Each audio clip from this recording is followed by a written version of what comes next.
Welcome to Trends on Thursdays, where I tell you about the trends I discussed with my clients this week.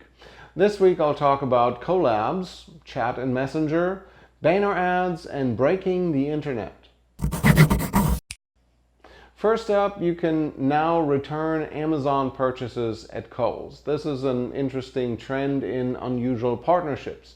Kohls is using Amazon to bring people into their stores, and most people presumably tend to buy at least some when they go into a store. So Kohls is expecting millions of customers that may not ever have set foot in one of their stores to come in and return Amazon purchases, no box required. Seeing I have some Amazon purchases sitting over there that I never returned, I think this would be super useful for some people. This is part of a bigger trend of online and offline stores working together. Collaborations, collabs as we call them, are of course a popular thing with influencers because they introduce me to your audience and vice versa. Brands may have some interesting uses as well. For example, Miley Cyrus, one of my favorite, did a collab with Converse, and now T-Swift is doing a collab with Stella McCartney. If you're a small business that has an audience that another audience can benefit from, what can you do to introduce each other? Whether it's on social or in person, it's worth a try because after all, referrals are a great source for any business, and this is referrals on steroids.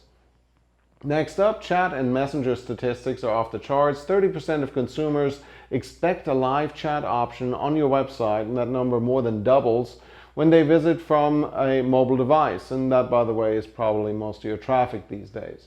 Most customers, 42% according to JD Powers, prefer live chat over email and social channels put together when it comes to actually communicating.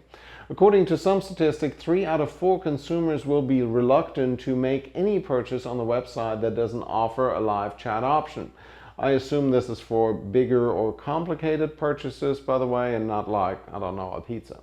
Similar excitement about Facebook Messenger, where open rates are between 70 and 80% within the first 60 minutes. Almost as good as SMS messages, but with lower interruption feeling. Once people are opted into your Messenger bot, you can send them files directly through Messenger and no need to even ask about an email address until later on.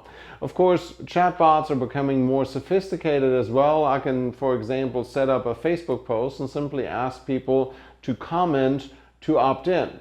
Hey, if you're interested in this info, comment here and we will send it to you. It feels less committal than having to provide an email opt-in, and Facebook will make sure that any opt-outs are actually opted out, so that's an added bonus for consumers.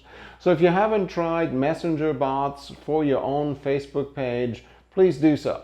Next up, and speaking of ads, I just had a long conversation about banner ads with one of our clients the other day.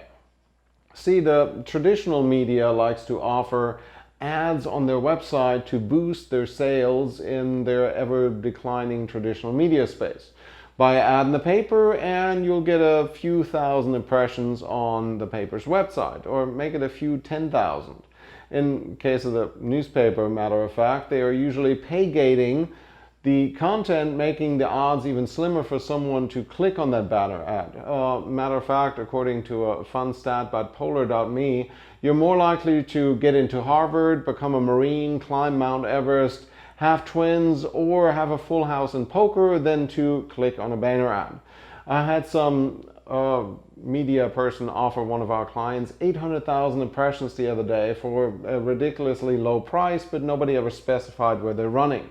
Once an ad reaches the same consumer more than 40 times in a month, sales will decline even further. Now, I'm not saying that Facebook is perfect. As a matter of fact, the average time an ad is seen on Facebook is only about 1.7 seconds. This is because the average user scrolls the height of the Empire State Building each day on social media. No wonder we all have wrist issues. The good news is that I have 1.7 seconds on average to catch your attention. The other thing about that average is that the older the user, the slower their scroll. So if you're after younger users, you have to hurry up and you have a little more time on the senior citizens. One more, the Europeans, including my native Germany, are about to break the internet. The problem is that in the EU, Article 17 wants to require content sharing services to license copyright materials from the copyright holders, which sounds reasonable, but YouTube and Facebook rely on their users to clear copyright before uploading, and then they're only required to remove any content that's in violation. If YouTube is required to clear rights and be held liable on the years of content that is uploaded every single day, it could just break the whole thing. Same with blogs, Facebook, even news sites would have to clear everything before publishing. This flies, of course, in the face of free speech, and in the long run could lead to the content only being published if it makes it past some strange filter. And we all know how those filters don't really work. If you ever had an ad or a video rejected for no good reason, you know exactly what I'm talking about. If you care about the internet the way it is right now with free flow of information, I would encourage you to head over to the change.org petition to save the internet. We're at 5.3 million signatures right now, and counting. It's going up every day. So anyways, this is it for Trends on Thursdays. I will of course be back on Monday with my Monday Thought Starter. Until then, I'm Tobias Wilhelm.